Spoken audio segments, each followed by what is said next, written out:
Déjà quand c'est au monde ma confiance. La sixième sens c'est ça là. Ma confiance aussi au monde bino. Donc bokeba bo arrêter. Bokeba. Tokotanda bino kana mpwasa boye. Bokeba milimo bakisi, milimo ndoki, milimo kokangama. Milimo bakisi en voûtement. Boza ko bebisa na kati la Chine. Bokeba bozo mona na moko.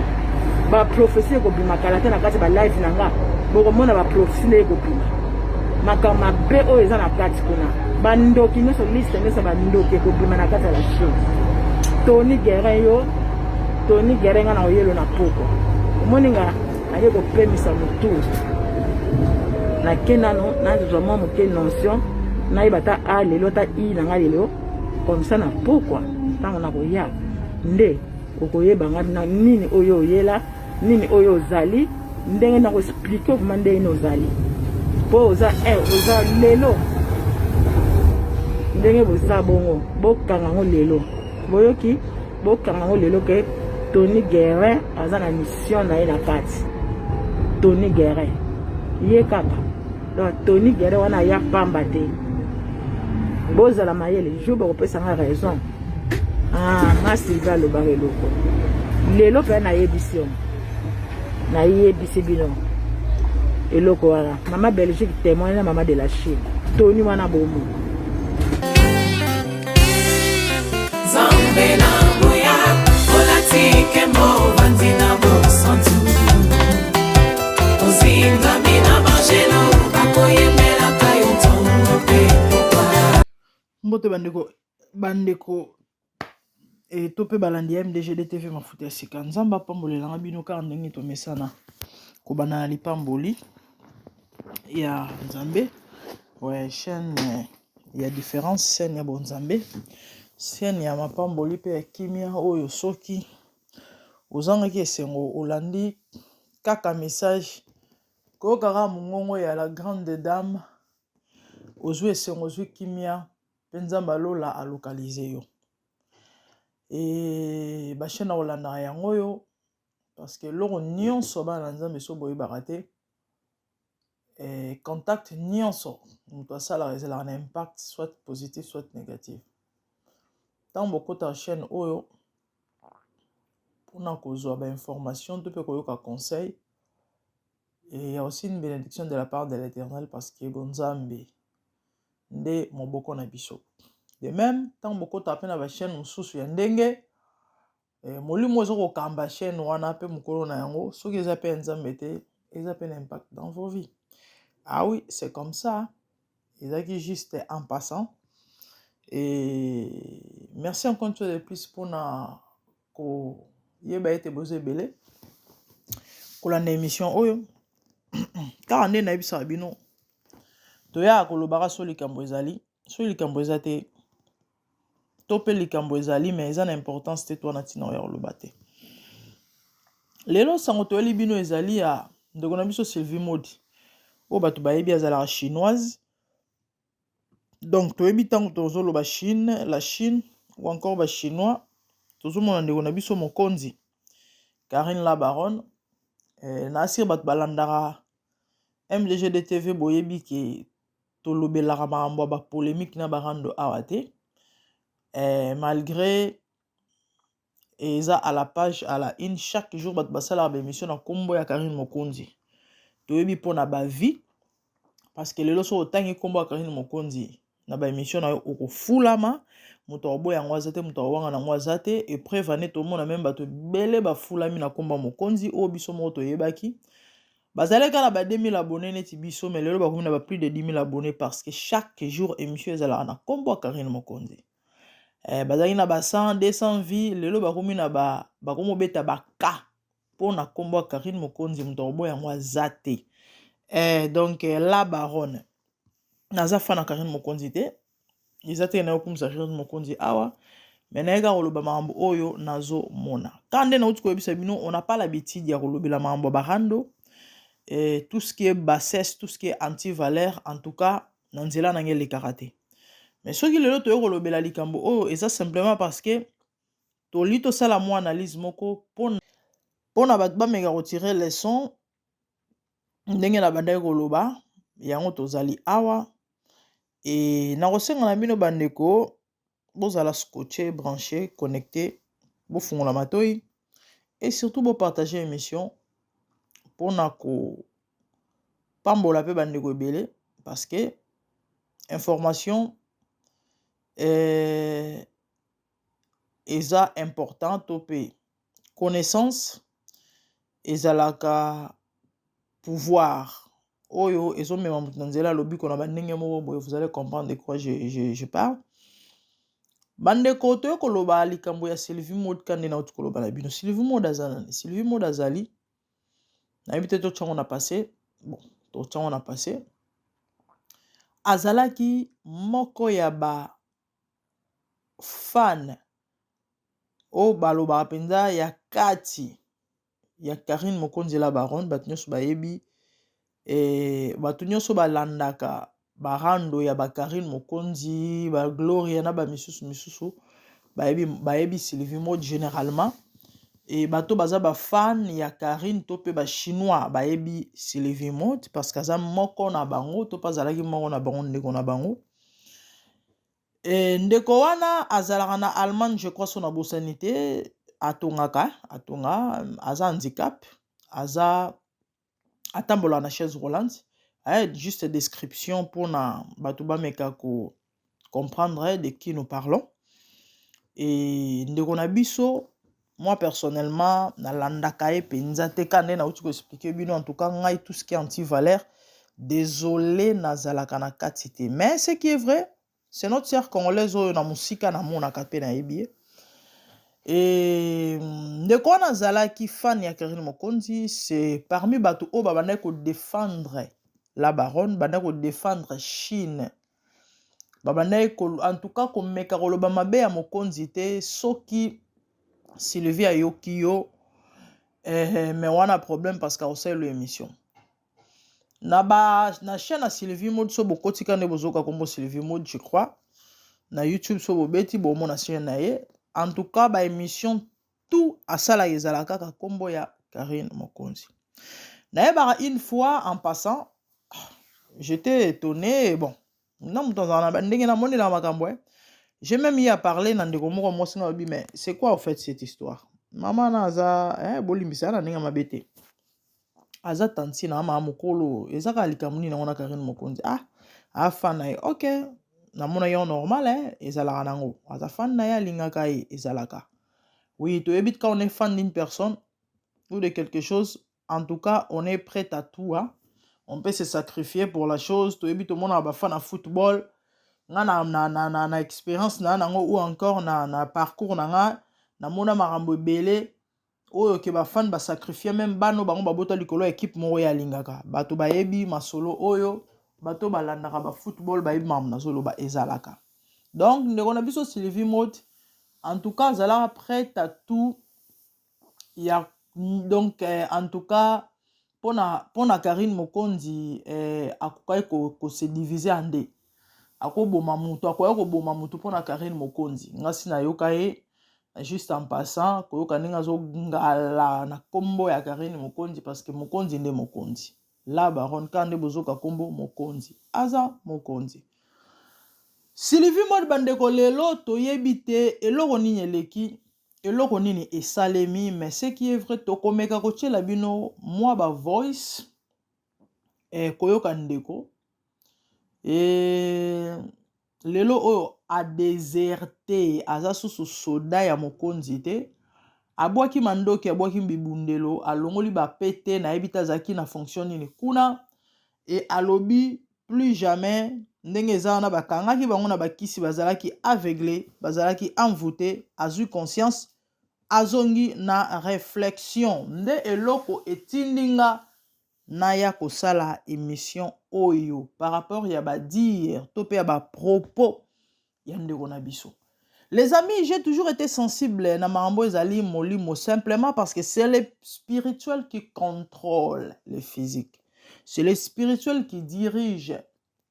les physiques. Torozola bino capture ya message ndeko comment par écrit na chaîne na ye, je crois je sais pas Facebook ou nini. YouTube tokartiraki yango tokolakisa bino koma te eske ndeko alobi ke basekret ya bakisi ya bamakambo ebele ebimi ezali nde bisika tokosala analyse na biso atangi bakombo ya bato oyo ye accusé de sorcier atangi kombo un certain Tony so nabosani te et puis alobi très bientôt bokoyoka ba prophétie na chaîne na ye toyebi te ndeko komi mama prophétesse na yebi te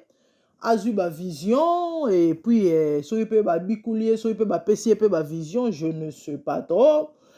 mais alobi tokoyoka ba prophétie kala te alobi trop c'est trop assez c'est assez alingi susu boumbu ya kozala na kati ya boumbu te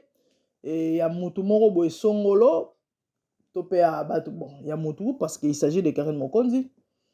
et lelo à se révolter les amis tozwa kaka maloba moke ou encore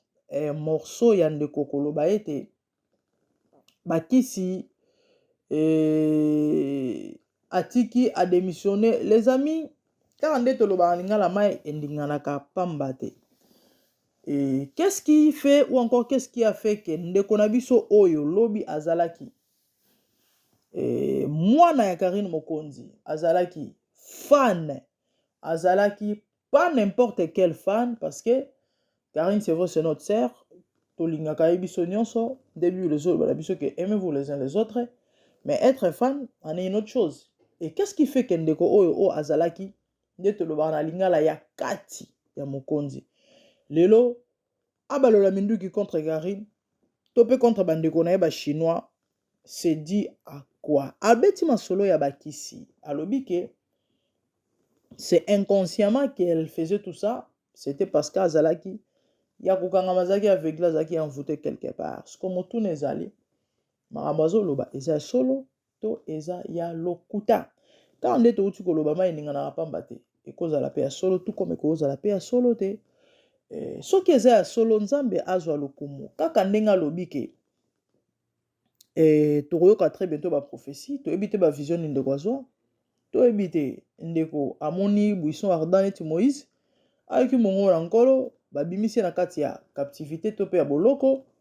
akangwami abiki toyebi te amoni to bayebisi ye to babikoli ye tozela ye alobi alaki baverité oyo akoya kobimisa koma te eske bakangaki bango na kati ya nzungu afin bazala envoûté aveugle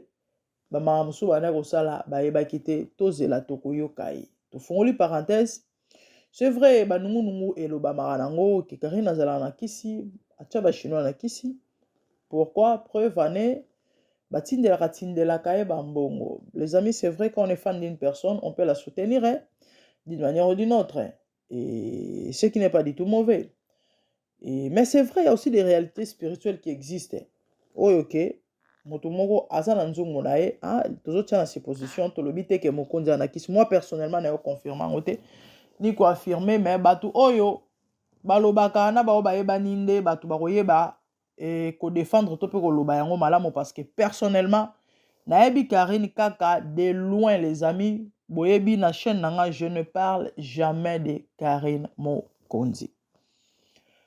bandeko ebele baloba pe balobaka ke Karine ana kisi simplement parce que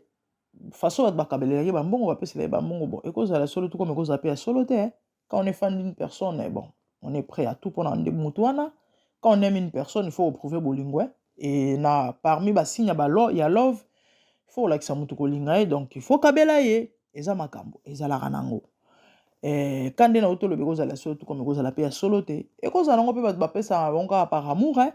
tout comme ekozala pe ntango mosusu mpe ekoki mpe kozala kaka ndenge balobi ke eza na makambo moko eza na sese mais ce qui est vrai bible ezoyebisa nga eloko moko te ozala caché sans kozala révélé lelo tomoni basylvie base révolté en disant que bazalaki envoûté to pe aveugle si cela est vrai quelque part ezala liloba na nzambe ezokokisama e tozopambolaka nzambe mpona ntina na yango et personnellement losambo na ngai eza ete nzambe bato nyonso mpe batikali si cela est vrai ya kokangana bakisi wana na kombo na yesu bakangama mpe babima mpe ye moko ndeko na biso Mokonzi abongola motema parce que boyebi quelques mois passés topesa ba message moko a pona bandeko wana nyonso. C'est une personne que le Seigneur considère et connaît.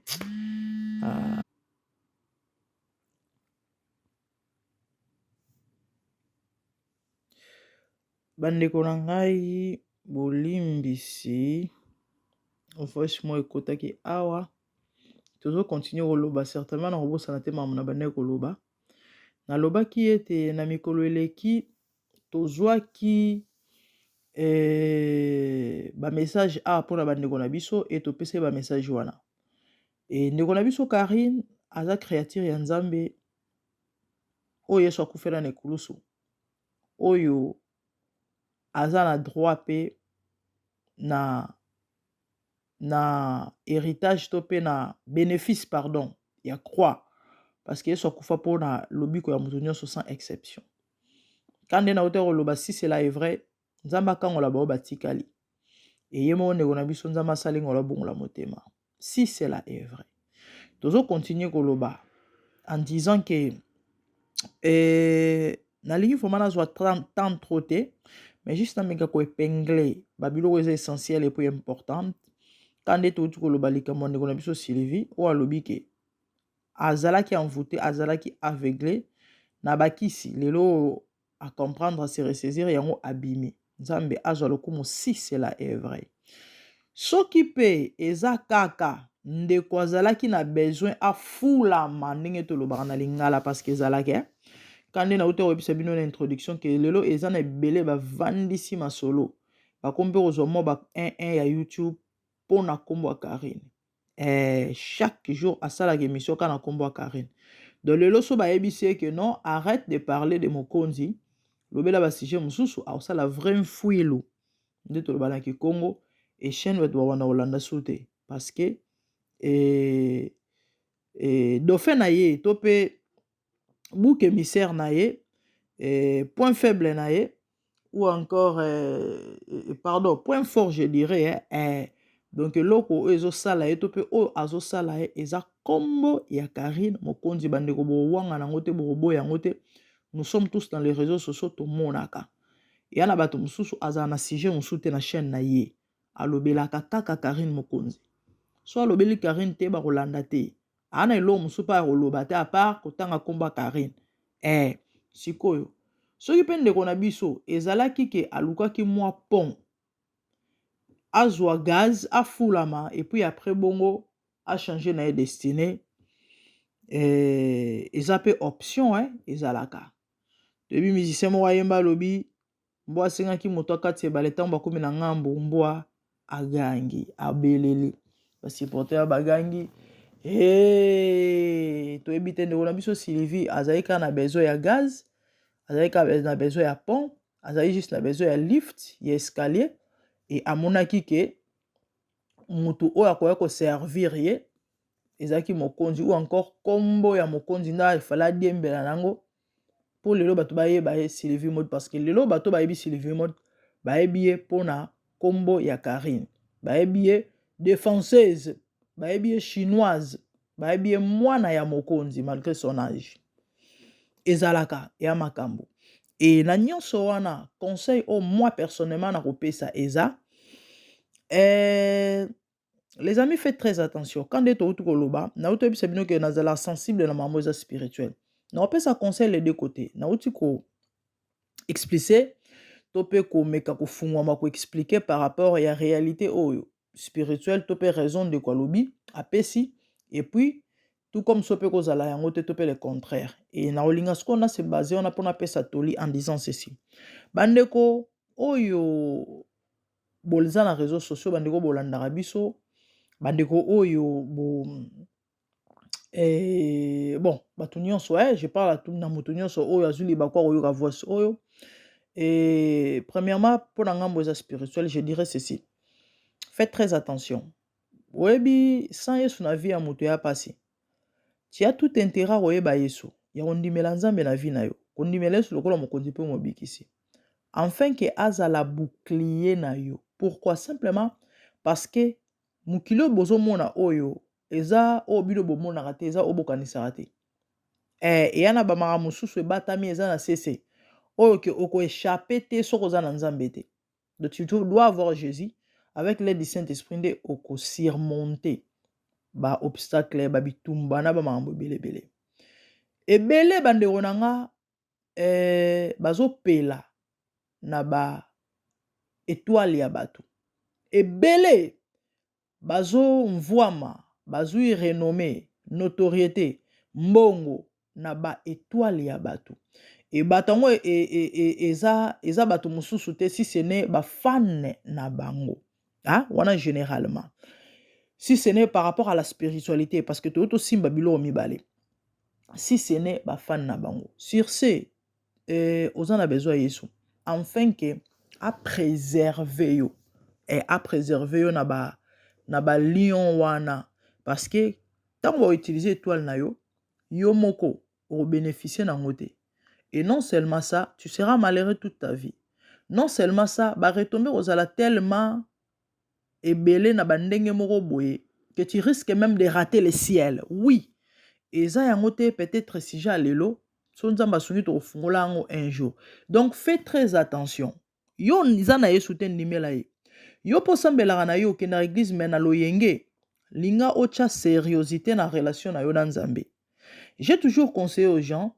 développer intimité na nzambe parce que lelo batu bazo beta tolo ke baba na nzambe mais en réalité so landeli bon nzambe za na vie na été bato ebele lelo a aucun église mais église ango aneka superficielle aneka likolo et pourtant makambo ya nzambe to pe ya molimo ezalaka makambo ya nzambe ezalaka makambo ya molimo or makambo ya molimo e ya makambo to mona na misute. Donc, tu as tout intérêt à kokoma spirituel, enfin kokota na profondeur, pour yeba comment te positionner na senatang ou. Na le bela ba maman très profond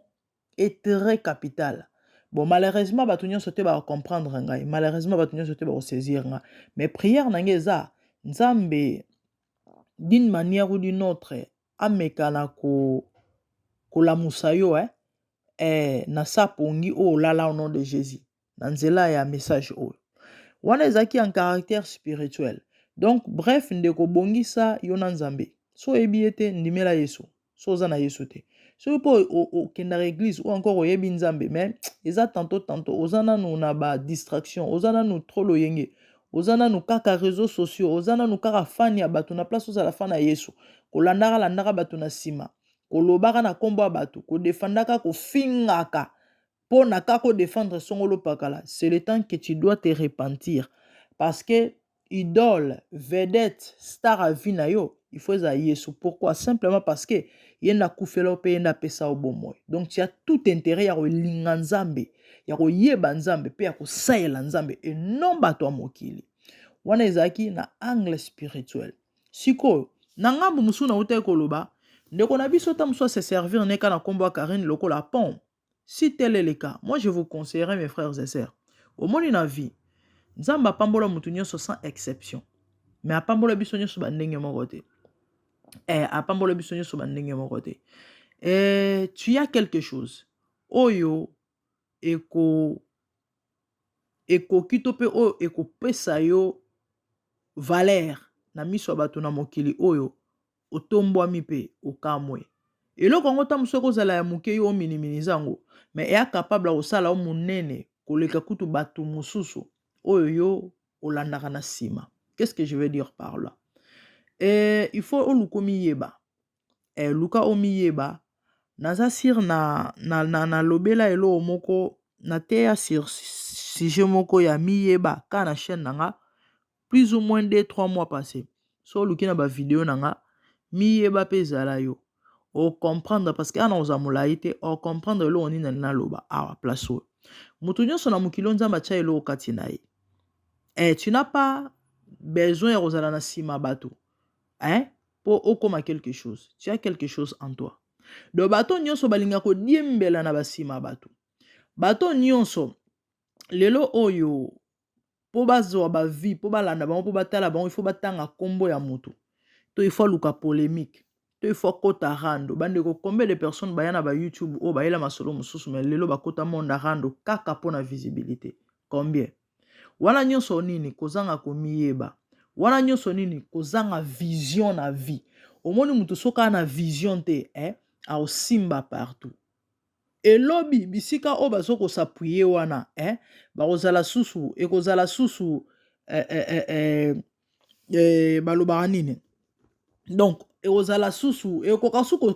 kosapote bango te na sens ke équilibre ekozala susu te appui ekozala susu te pourquoi parce que eza eloko oyo ka badiembelaki na nsima wana mpona bakoma esika moko boye to mpe baluka vous comprenez ce que je veux dire et pourtant soki ose découvrir au maximiser potentiel na yo tu peux faire tant mosusu plus que ce que tu fais là lelo bato ebele baye na ba YouTube au sans objectif mingi bayaki awa bolimbisi nazosimba to mpe naolobela motu te mingi bayaki na bamakambo mosusu mais lelo bachange badestine ebele bayaki kobeta bamasolo ya bavi ya baréalité ya bavi oyo bato ebele mpe baose retrouver nango mais tellement visibilité ezalaki te bakoti rando ebele bayaki awa na masolo ya kolamba aye kolamba c'est qui une bonne chose barecette mais babiloko kolamba esili alambi pondo alambi madeso alambi thomson alambi ngulu alambi nini esili amoni kaka keno te nakotaka masolo ya rando ou encore nakendeka nasalaka nde bamisu baosala mpo na nini mpo nga mpe nazwa visibilité mpo nga mpe YouTube afutanga sans vision bande bolimbisa natangi komba mutu te ou encore na lobeli mutu songolo pakala te eza kaka babiloko tomona yango tozoloba donc tu dois te découvrir tel que tu es là il faut miyeba oyeba eloko nini nzambe atiakati na yo oyeba koma te eske eloko wana okoleka na kose servir na yango mpo okoma bisiko nzambe azozela yo eske bisiko oza wana nzambe azomona yo place wana eske eloko oyo ozosala nzambe azozela wana yango omoni ebele lelo babimi na baplan ya nzambe abimi na vision nzambe atindela ye makambo mosusu na mokili awa mais aye olasala makambo nzambe atindela ye alingi asala lokola mutu nyonso alingi asala lokola songolo alingi asala lokola pakala pourquoi parce que azokoenvie songolo ezalaka lisumu e eloko wana ekokoratese yo lola oui eloko wana ekokoratese yo lola tikala na vision soki deux personnes bakolanda yo mais yo ozala na vision ou encore na eloko nzambe atindela yo you never know nde tolobaka na anglais qui sait tamosu dans 5 ans dans 10 ans no nganti bato nyonso bomonaka lelo grand bato nyonso toenviaka bato nyonso tolulaka tobetelaka maboko ntango babandaka tamosu moto soko oyebaka ye periode wana kuta kopesa litoi te otala ye te okipe ye te na nzela okobwakele mai tosoi en fait eza baréalité ya vie problème lelo eza bato balingi kaka akoma mbala moko yango omoni bato baza prêt ya kokende kosimba partout akende amabe asimba amabe et plus grave bato baosimba bakisi likolo ya bamakambo oyo tosalaki émission ya bato ya barando awa magalilo mama kenda kwanganga mpo aboma oyo mwana mwasi oyo mo bareseau esotaka na motu toyebi ye nkombo ezokima ngai manuela kitoko eyake kuna akutani na nkuma bango na bango bato ya biloko ya moto bato ya banimero en fait c'est ça la réalité okende kokota makambo mosusu bandeko na ngai oyebi vérité te ya makambo wana eza nini elobi okose retrouver na basituation moko boye okomolela okomokanga bandoki boya kokata bavi na bino mikuse pamba likolo kaka ya koluka kokoma lokola likolo kaka ya kobisimbasimba ya kokende kodiembelaka na nsima ya bato kose servir na kombo ya motu kaka po bayoka yo kaka po balanda yo kaka ebele soki lelo atangi kombo ya Karine Mokonzi te bakolanda ye te nana okipe ye me lokola kombo ya mokonzi ezalaka sukali bato nyonso balingaka koyoka kombo ya Karine place baotanga kombo ya Karine fo bato baya place émission na kombo ya Karine ezosalema fo bato balanda moni kaka ke attaquer le côté le plus pété chaud eza te ngai kaka mokonzi et pourtant obosana ta mosolo ko nzamba tchakati na yo c'est plus que ça tu peux faire plus que ça okoki komeka mbongo okoki kozala na visibilité na autorité tout ce que vous voulez koleka kutu mais simplement parce que omiyebi te miyeba mpe ezala yo nzambe apambola bino tokomi na biso na suka merci mpona kopesanga litoi nzambe amona yo nzambe apambola yo quant à moi na molimo mbala nsima de bonnes choses merci. boye ba place bozo ken déjà quand c'est au monde ma famille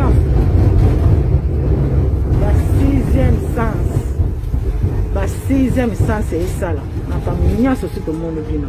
donc bokeba bo arrêter bokeba tokotanda bino kana mpwasa boye bokeba milimo bakisi milimo ndoki milimo kokangama milimo bakisi en voûtement boza kobebisa na kati ya la Chine bokeba bozomona na moko ba prophétie ekobima kala te na kati ba live na nga bokomona ba prophétie ekobima makambo mabe oyo eza na kati kuna bandoki nyonso liste nyonso bandoki ekobima na kati ya la Chine Tony Guerin nga na oyelo na poko omoni nga aye kopemisa motu nake nano nazwa mwa moke notion nayeba ta a lelo ta i na nga lelo comme ça na pokwa ntango nakoya nde okoyebanga na nini oyo oyela nini oyo ozali ndenge nakoexplike okuma ndenge ozali mpo oza lelo ndenge boza bongo bokanga ngo lelo boyoki bokanga ngo lelo ke Tony Guerin aza na mission na ye na kati Tony Guerin ye kaka donc Tony Guerin wana ya pamba te bozala mayele jour bakopesanga raison nga Sylvie alobaka eloko lelo mpe nayebisi bino eloko wana mama Belgique témoin na mama de la Chine Tony wana bomo